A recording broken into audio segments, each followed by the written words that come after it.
अनेकांच्या पोटातील ओठावर येणाऱ्या गुपितांची बिनधास्त मांडणी करणारं बातमीपत्र।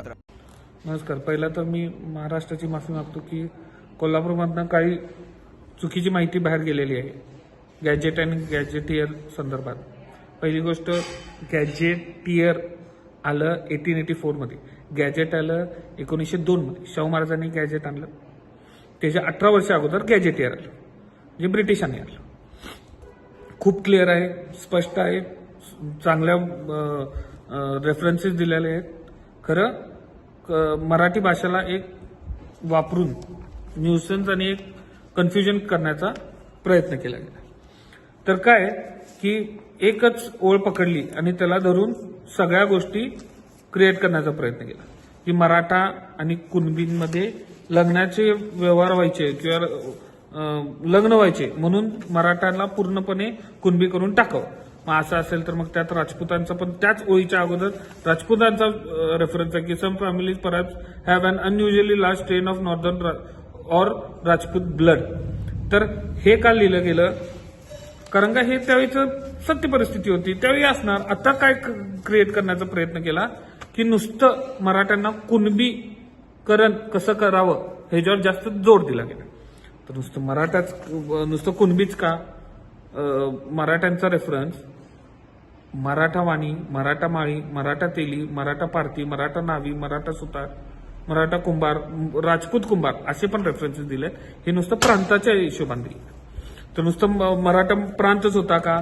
तर तसं नाही, मराठा ही जात होती, ह्याचं संशोधन त्यांनी केलेलं आहे आणि त्यांनी त्यात लिहिलेलं पण आहे। The earliest known mention of the name Maratha आणि inscription of the 100 BC is about 100 BC, म्हणजे बिफोर क्राइस्ट, 100 वर्ष बिफोर क्राइस्ट ह्याचा रेफरन्सेस दिलेला आहे, यांचं संशोधन झालेलं आहे। काही प्रमाणात त्याच्यानंतर पण रेफरन्सेस आहे, 480, 634, 635 वगैरे, हे सगळे त्यांनी संशोधन करून मराठा ही जात आहे हे जे एस्टॅब्लिश केलेलं आहे। प्रांत आणि जात ही कन्फ्यूज केली। मग नुसतं कुणबी का? तर मग मराठा वाणी आहे, मराठा माळी आहे, ह्यातनं पण यात कुठून तर मराठ्यांचं घालून नाव कुणबी मराठा म्हणणार आणि मग हे पण घालून आपण आरक्षण घेऊ शकतो। तसं होणार नाही, संविधानात बसत नाही, ते काय रेफरन्स नाही, कुठला काही नाही आणि उगाच कन्फ्युजन। मग मराठा करायचे काय? तर यात गॅजेटियरमध्ये त्यांच्या प्रोफेशन बद्दल पण लिहिलंय की ते शेती करायचे।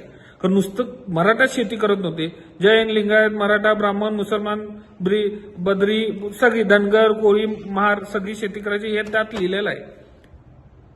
हे नुसतं एक आधार धरून मराठ्यांना कुणबीकरण करायचा प्रयत्न जोरात झाला। तो होऊ शकत नाही, कारण का फडणवीस साहेबांनी एक गोष्ट क्लिअर केली की ज्यांचं सर्टिफिकेट आहे त्यांना मिळणार। शिंदे साहेबांनी म्हणले एका GR मध्ये तसं काय डायरेक्ट होऊ शकत नाही मराठ्यांचं कुणबीकरण, किंवा त्यांनी म्हणले की असं एका GR मध्ये एका समाजाचं भलं होऊ शकत नाही। हे त्यांना माहिती आहे, हे त्यांना ते पाप करायचं नाहीये की एक पूर्ण समाज किंवा एक पूर्ण जात आपण त्याचं जातच बदलून टाकायची, आणि हे पाप कोणी हाताला लावून घेणार नाही, कारण ते होणार नाही आणि हे कोणी करू नये। नुसतं कुणबीकरण काही लोक करायला बघत आहेत मराठा समाजाचं का? कारण का 1994च्या GR वर जी मराठा नावासमोर जी रेष मारली गेली मराठा, ती नुसतं कुणाच्या तोंडातून येऊ नये म्हणून गॅजेट आणि गॅजेटियर्स हे सगळे कन्फ्युजन काढले गेले। विखे पाटील साहेबांनी कुणब्यांसाठी एवढा मोठं काम केलेलं आहे GR काढून। जरांगे पाटलांचं पण कौतुक करायला पाहिजे की त्यांनी मुंबईमध्ये जाऊन एवढं मोठं आंदोलन, ज्याला सरकारला पण समोर झुकायला लागलं, कुणब्यांसाठी केलं। खरं आता विखे पाटलांनी त्यांना साथ देऊन त्यांचं मागण्या ऐकून कुणब्यांसाठी खूप सोपं प्रोसिजर चालू केलेलं आहे नोंदणी मिळण्यासाठी।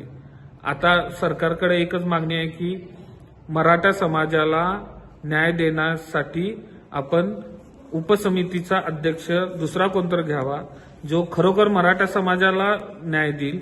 आता कुणबी समाजाला मिळालं, त्यांच्या नोंदणी मिळाली की डायरेक्ट आरक्षण, डायरेक्ट OBC मधनं।